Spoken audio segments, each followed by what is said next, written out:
Have you ever heard the song Lift Every Voice and Sing? It is often called the Black National Anthem. But did you know the man who wrote the words was more than a songwriter? He was a teacher, a lawyer, a writer, a leader, and a voice for justice. His name was James Weldon Johnson, and his life was full of powerful ideas that helped shape the future for African Americans and all people who believe in fairness and freedom. James Weldon Johnson was born in the year 1871 in Jacksonville, Florida. His parents believed in learning and encouraged reading and education. His mother was a teacher who taught him music and reading at a young age. He loved books and he loved writing. While other kids played outside, James was often inside reading poems and stories. He studied very hard and went to a school called Atlanta University.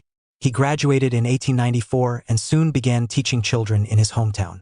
He was just getting started. In 1900, something magical happened.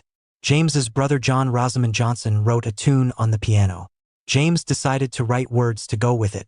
That song became Lift Every Voice and Sing. The first time it was performed was at a celebration for Abraham Lincoln's birthday by a group of schoolchildren. James never imagined the song would spread across the country, but it did. Churches sang it. Schools sang it. Civil rights leaders sang it. The words of the song gave hope to people who were fighting for equality. James wanted to do even more. He became a school principal. Then he studied law and passed the bar exam in 1897.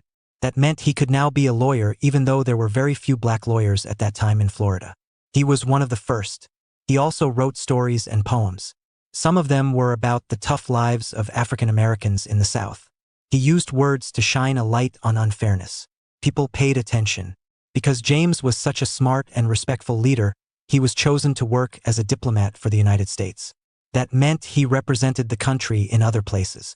He served in Venezuela and Nicaragua. While there, he worked on peace efforts and helped keep communication open between countries. This was very rare in those days. There were almost no African Americans in that type of job.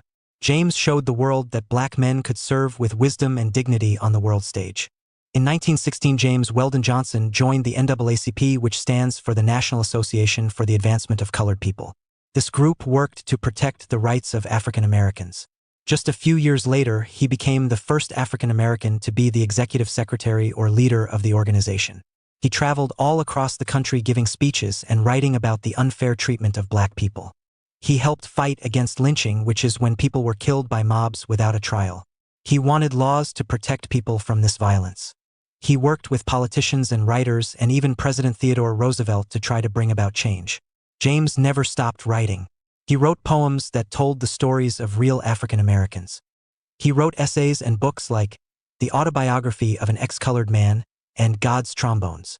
His writing helped many people understand the pain and power in the black experience. He believed that African American culture was full of beauty and deserved to be respected. His words inspired others to become poets and authors too. He was a leader of the Harlem Renaissance, which was a time when black writers, artists, and musicians were celebrated. James Weldon Johnson died in 1938 after a car accident. But his work did not stop. His words still teach us. His songs still inspire us. His life reminds us that you can use your talents to make the world better. He showed us that education matters, that poetry has power, that music can move hearts, that standing up for others is the right thing to do. When you hear Lift Every Voice and Sing, think of the man who helped give a voice to so many. Think of James Weldon Johnson and the path he helped clear for justice and hope. If you like this video and would like to see more content like this, please give it a thumbs up, subscribe to our channel, and share with others.